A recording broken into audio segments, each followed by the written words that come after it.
For 80 years, the great moral axiom of all education and cultural production in Western liberal societies has been that any in-group preference, particularly among white people, what is now called racism, is the ultimate sin. Yet, despite relentless social engineering to suppress it, in-group preference persists. Why? There are at least three general reasons, which I will call biology, Oikophilia, and Oikostalgia, or in other words, how nature made us, love of the familiar, and pain when it disappears. Let's go through each. First, biology. Let's begin with first principles. Biology is the study of living systems. Living systems are the subset of matter that persist by self-maintenance and reproduction. To reproduce, a system requires heritable information that can be copied and transmitted to offspring. In living organisms, the heritable replicators are gene sequences that are copied and transmitted through reproduction. Since these replicators can't copy themselves in isolation, they require a vehicle that does the work of survival, resource capture, development, mating, and parenting. This vehicle is called the phenotype, which comprises everything an organism is and does, and the downstream effects, except the replicators themselves. Natural selection differentially propagates replicators via phenotypes that increase expected replicator contribution to the future. The evolutionary success of replicator proliferation can be measured by inclusive fitness, i.e., one's total genetic legacy, made up of direct fitness, one's own reproduction, plus indirect fitness, the reproduction one causes in genetic relatives. This means that helping others can be adaptive even when it is personally costly, if it helps copies of one's replicators in them. This principle is formalized as Hamilton's rule, RB greater than C, meaning an altruistic act is favored by selection when the benefit to the recipient, B, weighted by genetic relatedness, R, exceeds the cost to the actor, C.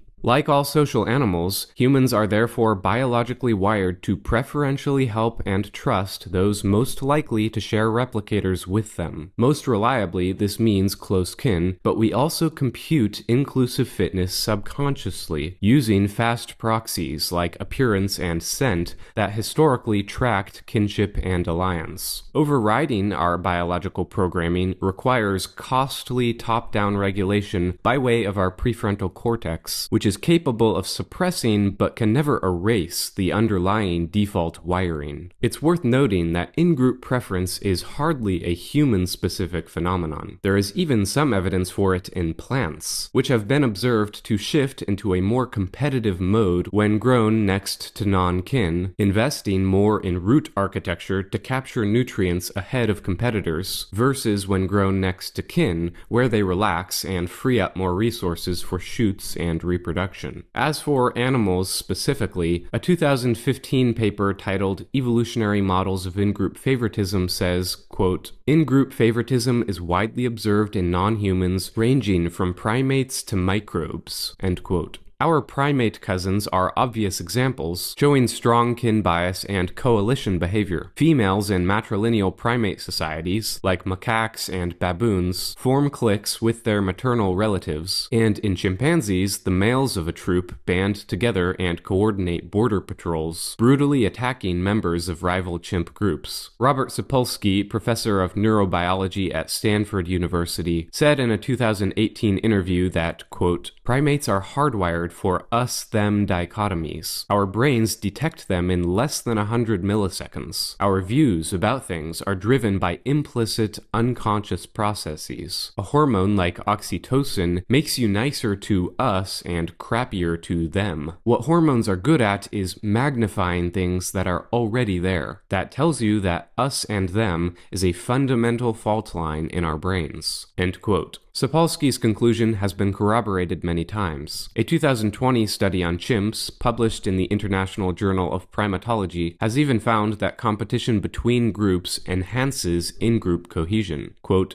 "Our findings indicate that the link between out-group hostility and competition and in-group solidarity and cohesion is shared between humans and chimpanzees," end quote. Primates are by no means the only animals to engage in tribal behavior commonly observed among many groupish animals, from meerkats to lions and wolves to ants. And this is little wonder, considering that under game-theoretic conditions across generations, ethnocentrism proves to be the winning group evolutionary strategy, both in computer simulations and in reality. To summarize, the first reason in-group preference persists, despite 24/7 anti-racist social engineering, is that in-group preference is not fundamentally an ideology you learn, but a biological default. Natural selection built organisms to preferentially invest trust, empathy, and aid in those most likely to share their replicators. And although education may suppress its expression, it cannot erase the underlying cognitive machinery. We must then understand that those wishing to permanently suppress this biological default are quite literally saying that the way nature made us is evil. And so, ironically, the liberal proves to be a sort of Calvinist in asserting that we are, as natural beings, totally depraved. He begins from a doctrine of inherited moral corruption, then demands perpetual self-surveillance to keep one's primal impulses repressed. The liberal prescribes not repentance and submission to Yahweh, but repentant submission to the inexorable escalator of moral progress, an ever-advancing tribunal before which yesterday's normal becomes today's sin, and any relapse into the natural is treated as heresy.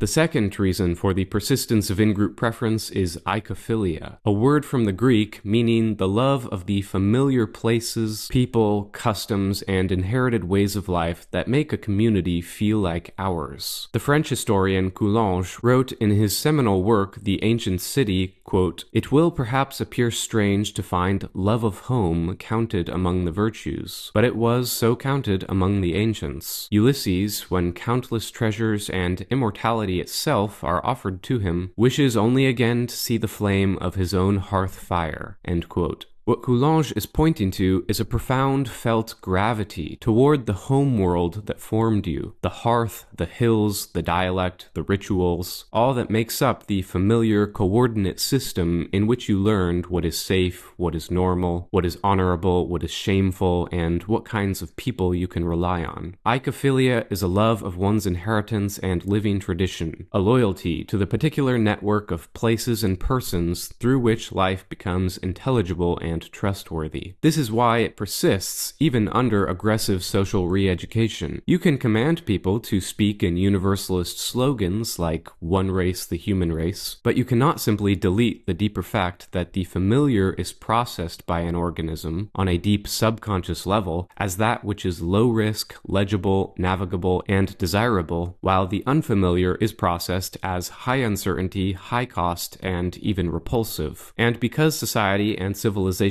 are the extension of a people's home, oikophilia scales and becomes love not only of one's house, but of one's world. One defends the familiar because it is home, because it is ours, because it is the inherited order that makes life coherent for us. This is part of why migrants make the societies they move to a lot like the ones they left. You see oikophilia in every aspect of their daily life. People cluster within the familiar, transact inside familiar networks, and rebuild what feels like home wherever they go. A survey of Mariel Cuban refugees in Miami found that 86% lived in Cuban neighborhoods and 75% shopped mostly at Cuban-owned stores. The point is that people seek to maintain familiar conditions because that's how humans lower risk, raise predictability, and sustain cooperation. To summarize, the second reason in-group preference persists is that oikophilia is not an ideological error but a natural orientation toward the familiar. Those who wish to suppress oikophilia are asking us to treat our love of home as a sin and to regard affinity for our own as something that must be confessed and overcome. The liberal universalist offers salvation through abstraction, preaching conversion into a floating, deracinated citizen of everywhere and nowhere, whose highest virtue is perpetual suspicion of his own natural attachments. The third reason for the persistence of in-group preference is what I'm calling Oikostalgia. By this I mean a profound sorrow stemming from the actual and or anticipated dissolution of the familiar places, people, customs, and inherited ways of life that make a community feel like ours. This is the flip side of the second reason. That which we love, we seek not only to create and preserve,